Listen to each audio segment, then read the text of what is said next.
હક હક ક્યાં આવે, અધિકાર ક્યાં આવે? જ્યાં તમને પ્રેમ હોય, જ્યાં પોતાનાપણું હોય ને, ત્યાં તમારો હક આવે. ત્યાં તમે હકથી કહી શકો. ત્યાં તમારે પૂછવું ન પડે કે ભાઈ તમને એક વાત કહું. નહીં, એને પકડીને કહી શકો ભાઈ મારો હક છે ને મારે તને આ કેવું છે. વઢીને કહી શકો. એટલે જે ભજનમાં લખ્યું છે, હે મારા વાલાને હે વઢીને કેજો. આ વઢીને શું કામ? કેમ કે ગોપીઓ કૃષ્ણને પોતાનો માને છે. એ કાળી કાળી કુબજા કાળી અને કાળા તમે વન માડી, આ જોડી આવી ક્યાં એ નભાડી રે.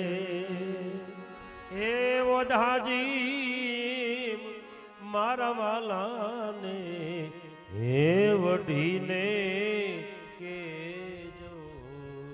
આહા, માને તો ભગવાન વ્રજ છોડીને ગયા પછીની કથા છે, પણ શું ભાવ લખ્યો છે.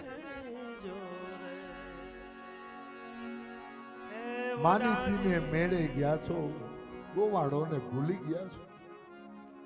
મહારાજ, મથુરામાં એવું તે શું ગમી ગયું કે અમને વ્રજવાસીઓને તમે ભૂલી ગયા? અમારા પ્રેમમાં એવી શું ખામી હતી કે ગયા પછી પાછું વળીને ન જોયું?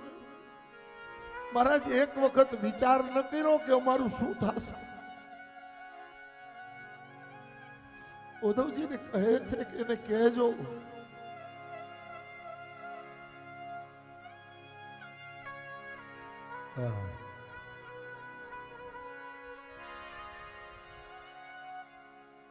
મથુરાના રાજા થયા છો અને ગોવાળોને ભૂલી ગયા છો.